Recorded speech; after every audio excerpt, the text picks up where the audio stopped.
Allah, the cave you see on the screen is not an ordinary cave. It has a surprising and unique history. About 1,700 or 150 years ago, an incident occurred here that shocked everyone. This incident is mentioned in the Holy Quran. Allah, this cave is not an ordinary cave. It has a surprising and unique story. About 1,700 years ago, an incident occurred here that shook everyone. It is mentioned in the Holy Quran. Some people came to hide in this cave to save their lives. They slept for 300 years. When they woke up, they were as safe as they had been 300 years ago. Neither their age had increased nor had their body changed.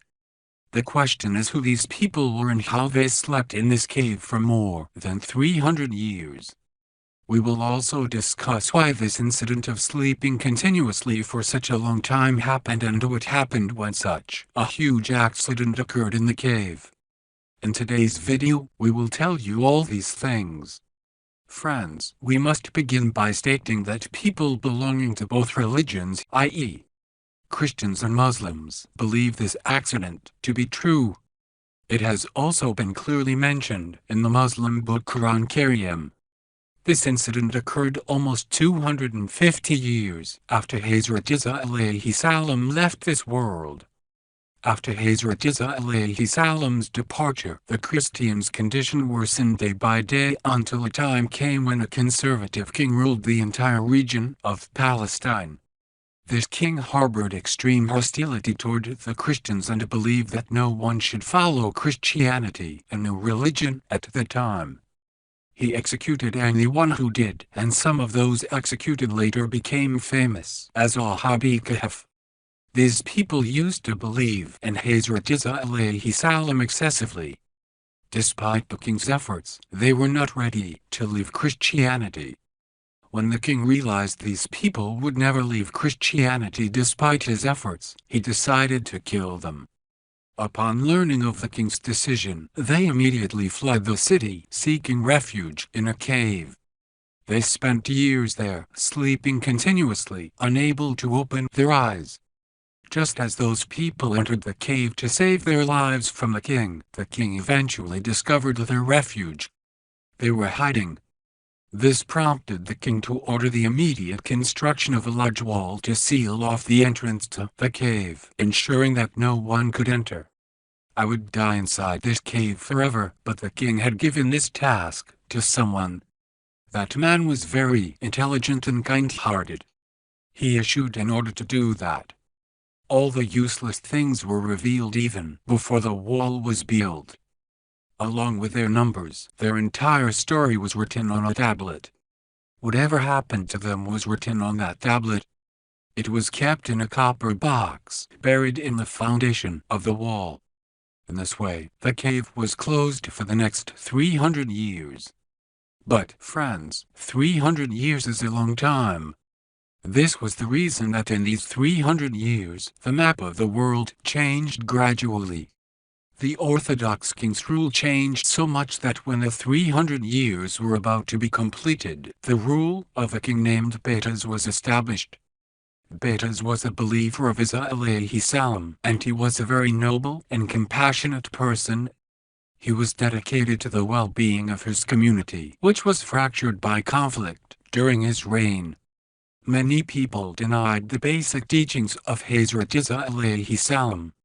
This king was deeply troubled by the state of his community. He frequently wept and beseeched Allah for a sign, imploring for the community to embrace faith in Allah and the Day of Judgment. His prayer was answered when a shepherd, tending to his goats near the cave, saw it and decided to break down the wall to let his goats in. He and some others broke the wall. As soon as the wall fell, everyone got scared. We were frightened, and so were the people who brought down the wall. They ran away within minutes, but they woke up everyone inside the cave who had been sleeping for the last 300 years. They greeted each other with salam and kalam and soon began praying. When everyone in the cave got hungry after a while, they sent Yamli out to get food.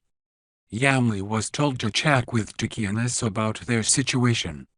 Yamli came out of the cave to find out what was going on, but he was shocked to see that everyone was reciting the Qamar of Hazrat Isa alayhi salam and talking about Allah and his prophets. Yamli was shocked. Yamli was stunned to find that in such a short time they had reached a food shop and given the shopkeeper a coin from the old days, asking for food. They thought they had slept inside the cave for a few hours, not 300 years.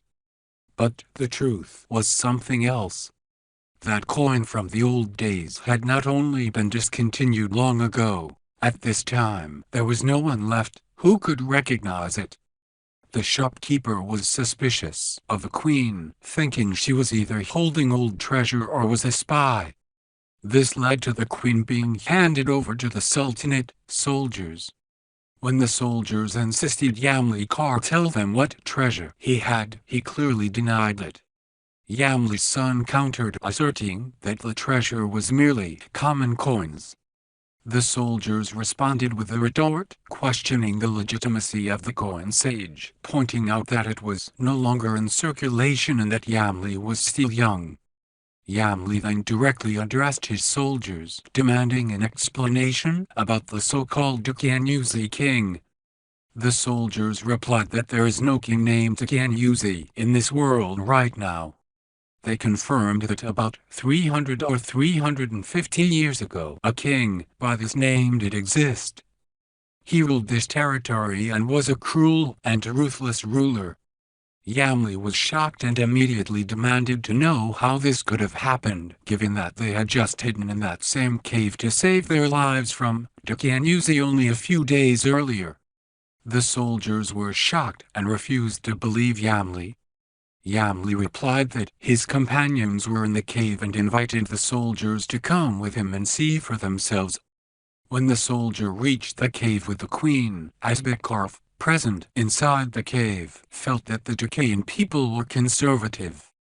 They began praying to Allah for protection.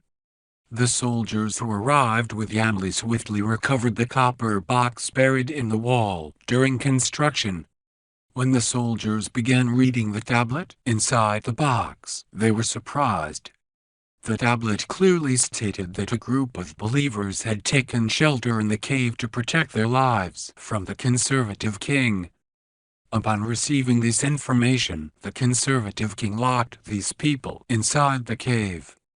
We inscribed this situation on the tablet so that, should the cave open again, people can come to Ashab and Kahf. I am aware of this fact. After reading what had happened to Ashab and Kahf, the soldiers and all the people in the cave were shocked. The soldiers who witnessed the incident immediately informed their king.